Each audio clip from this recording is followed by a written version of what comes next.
Whether you support capitalism or see its flaws, there's no denying that this system has pushed people into desperate states of anxiety and depression, driving them straight into the self-help pipeline. But self-help isn't just about growth. It's a survival mechanism. The system keeps you overworked, underpaid, and searching for ways to fix yourself instead of questioning the root cause. However, this search for self-improvement can lead to something much bigger. Some break free from the self-help cycle and start questioning capitalism itself and go into deeper realms of spirituality. Others start questioning, is there a more conscious alternative? Could communism or anarchy be the answer? Or do they have their own traps as well? In this video, we're exposing the hidden link between capitalism, self-help, and the search for a truly conscious society. And by the end of this video, you'll have a deeper understanding of how capitalism shapes our pursuit of self-help and what might lie beyond all these systems for a more awakened, collective future. Capitalism, for all its innovation and opportunity that we are promised that it gives, also creates a system where suffering is built into the foundation. It thrives on competition,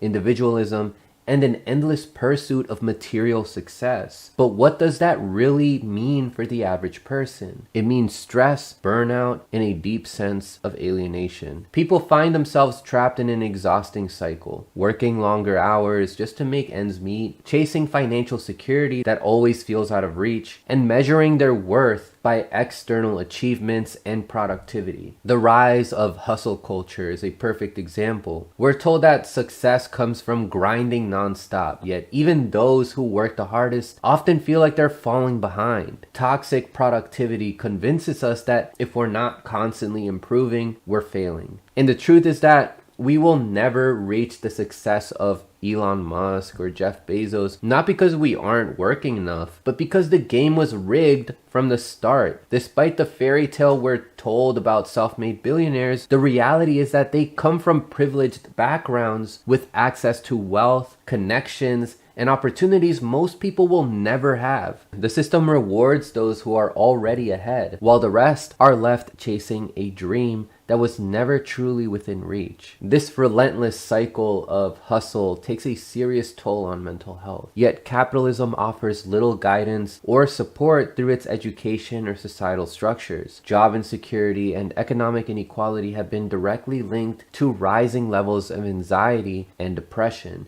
leaving millions struggling just to stay afloat. But instead of questioning the system, many turn inward, seeking self-improvement as a way to escape their suffering. And that's exactly where the self-help pipeline begins. While self-help can certainly be beneficial, it's not the full picture. Our well-being is deeply influenced by external factors, and there are hidden traps that can keep people stuck rather than truly growing. And we must keep this in mind. What happens out there in the world, in the environment, in politics, in society, all of that is part of your external self. You cannot separate yourself from all these things that happen out there because they all directly affect you. As capitalism pushes people to their limits, the self-help movement has exploded as a way to cope. It offers tools for resilience, productivity, and mindset shifts, teaching people how to manage stress, optimize their lives, and stay motivated in an unforgiving system. But there is a catch. Self-help often individualizes what are actually systemic problems, making people feel solely responsible for their own suffering, instead of questioning why burnout and financial anxiety are so widespread. The focus shifts to fixing yourself, meditating through exhaustion, hacking your productivity, or manifesting success. Take corporate mindfulness programs, for example. They promise to reduce stress, yet they never address the root cause, the toxic work culture itself. The same goes for the broader self-help industry, which preaches personal responsibility while ignoring the larger forces at play. And while self-improvement is valuable, it's not a substitute for real systemic change. So what happens when people start to see through this illusion? Well, that's when the search for something beyond self-help truly begins. As people search for a way out of suffering, many fall into traps that keep them stuck in different but equally limiting cycles. Let's get into 3 common traps I've seen people fall in. Trap number 1. One of the biggest pitfalls is ideological extremism, treating a political or economic belief system like a religion. Some, frustrated by capitalism's failure, swing to opposite extremes, not only clinging to certain ideologies like communism or anarchism, but they cling on to historical personalities and these sub-ideologies. There's Marxist-Leninism, there's Marxist-Leninist Maoism, and many, many more. People then attach their identity onto these ideologies. This is what we can call the materialist communism pipeline. The idea that if we just replace capitalism with another system, all problems will be solved. And while some arguments can be made that maybe some problems would be solved, there's still several human, psychological, and spiritual problems that need to be addressed if we don't want to commit the same mistakes that we've made throughout history over and over again. So without addressing deeper spiritual and human needs, any system can become oppressive in its own way. A purely materialist approach to change often overlooks the deeper aspects of what makes life meaningful, connection, purpose, and inner growth. Without these, any system, whether capitalist, communist, or anarchist, can end up reducing people to mere cogs in a different kind of machine. That's why it's not just about switching from one ideology to another. It's about evolving beyond systems that only focus on external structures. Later in this video, we'll dive deeper into the promises and pitfalls of communism and anarchism, and whether they truly offer a more conscious alternative. But first, let's talk about another major trap that keeps people stuck. Trap number 2, there's the trap of fake for-profit self-help. The self-help industry, originally meant to empower people, has been turned into a business where profit motives often overshadow real personal growth. And we could also get into how this can lead to cults. I have a whole video talking about cults. There's some videos that I make about certain types of cults, like the Elon Musk cult that you can watch right here. But shifting back into the topic of this trap, corporate wellness programs, overpriced courses, and guru-led movements promise transformation, but mainly serve to keep people spending money rather than truly evolving. This also fuels toxic positivity. The idea that you just need to think positive and everything will be fine. In reality, the mindset dismisses real struggles and ignores the systemic issues that create suffering in the first place. YouTube and other social media platforms are filled with fake gurus who exploit people's desperation for change. They sell oversimplified solutions promising financial freedom, instant confidence, or a secret formula to success, all while raking in millions from courses, coaching programs, and affiliate deals. Many of these so-called mentors preach personal responsibility, but ignore the larger forces at play, convincing people that if they aren't successful, it's purely their fault. This keeps the focus on the individual rather than the broken system that create the struggle in the first place. But beyond the commercialized self-help trap, there's another danger, one that's less obvious but just as limiting. Trap number 3, ideology without spirituality. Some people reject capitalism and seek alternatives but fail to integrate key spiritual principles like compassion, interconnectedness, and inner growth. Without this deeper foundation, movements meant to create change can fall into the same patterns of division, control, and dehumanization. Breaking free from these traps requires a balance, acknowledging systemic issues while also doing deep personal work. But what does that look like? And is there a truly conscious alternative? That's what we'll explore in a bit. However, there is something I want to touch on first. Suffering under capitalism often propels individuals towards a deeper quest for meaning, prompting them to question the very system they inhabit and explore spiritual dimensions beyond material success. This journey toward higher consciousness involves recognizing our interconnectedness, prioritizing collective well-being, and moving beyond the confines of materialism. Many are turning to practices like meditation and mindfulness, not merely for personal relief, but to gain systemic awareness and foster a sense of unity. These spiritual practices encourage individuals to look beyond themselves, cultivating empathy and a broader understanding understanding of societal structures. In response to the shortcomings of traditional capitalism, movements such as conscious capitalism, which sounds so ridiculous and I'm going to criticize this in a bit, mutual aid networks, which is something very beneficial to working class people, and cooperative economies have emerged, aiming to create more equitable and mindful economic systems. Conscious capitalism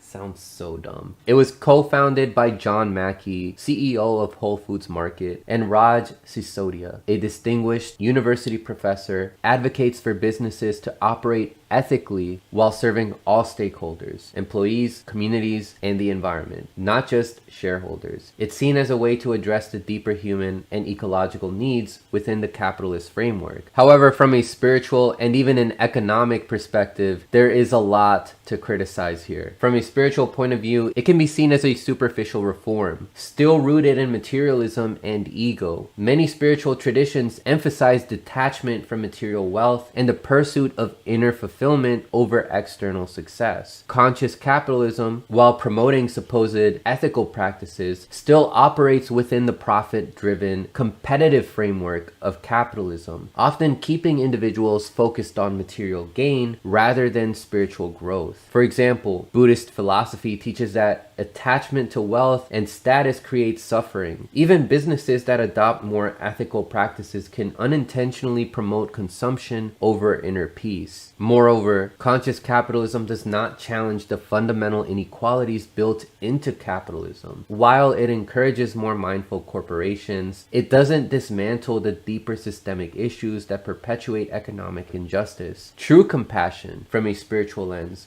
requires systemic change, something that many see as lacking in the conscious capitalism model. The rise of Whole Foods and its challenges suggest that the fundamental drive for efficiency and profit is difficult to overcome, no matter how ethical the business practices appear. Not to mention the people, the wealthiest families in the world, the psychological issues that these families have to want to maintain power and control over our system is not addressed by conscious capitalism. Despite these critiques, the rise of such movements signifies a collective yearning for economic models that honor human dignity and ecological sustainability. By embracing higher consciousness through spiritual practices, community-focused initiatives, and systemic shifts, individuals and societies can transcend the limitations of current systems. The movement towards a more interconnected world fosters environments where empathy, shared prosperity, and genuine well-being are at the forefront, offering a deeper vision for what a conscious society could look like. Moving beyond self-help requires addressing the deeper systemic issues while fostering both individual and collective spiritual growth. A key question to ask is, from a spiritual perspective, which system,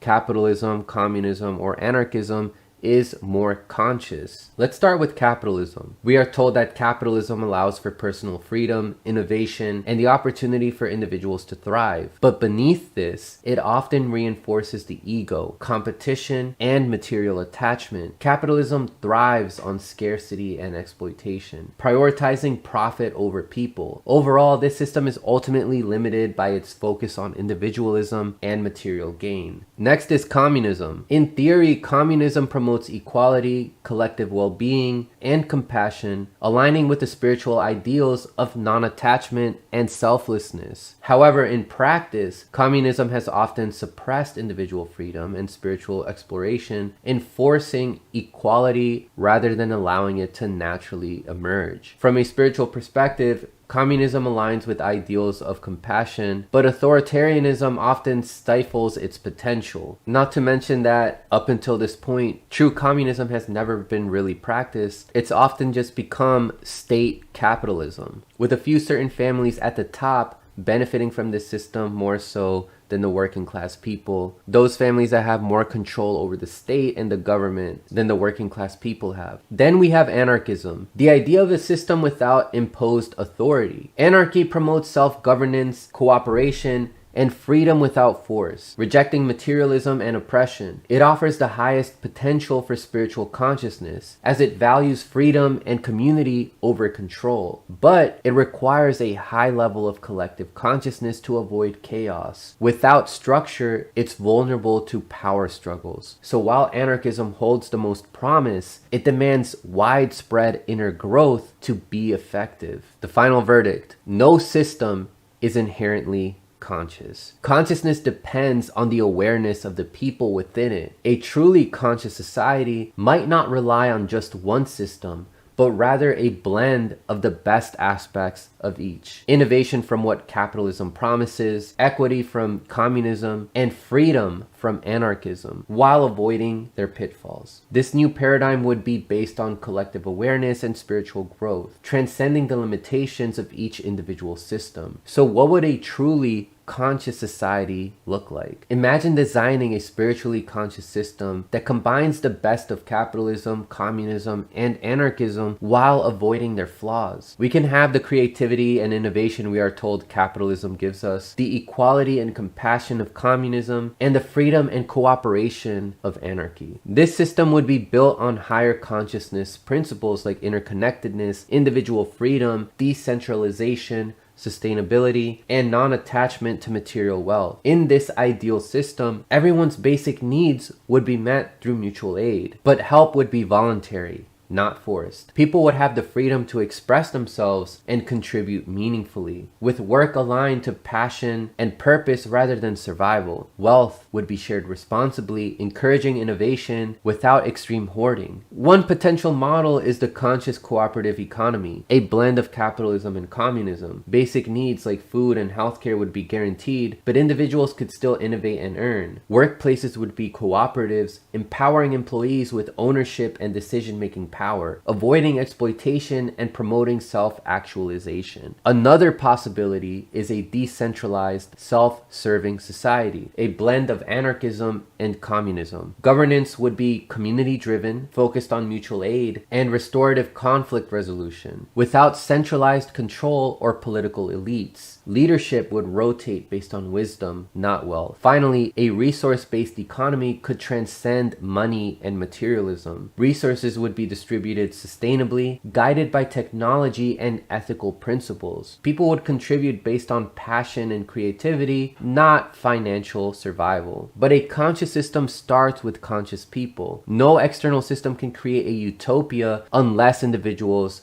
and communities are spiritually evolved. True change requires awakening both individually and collectively, evolving beyond outdated systems into something new. The journey from suffering under capitalism to higher consciousness isn't just personal, it's collective. True change requires both inner transformation, like spiritual growth and self-awareness, and outer action, like systemic reform and community building. So what steps can you take today to move beyond self-help and contribute to a more conscious society? Start by reflecting on your values, questioning the system around you, and taking small actions that align with compassion and interconnectedness. You are not done yet, because along your journey, you're going to have a better understanding of yourself and how the world affects you. So make sure you watch this video here to stay informed on how you can transform yourself and eventually help transform the world.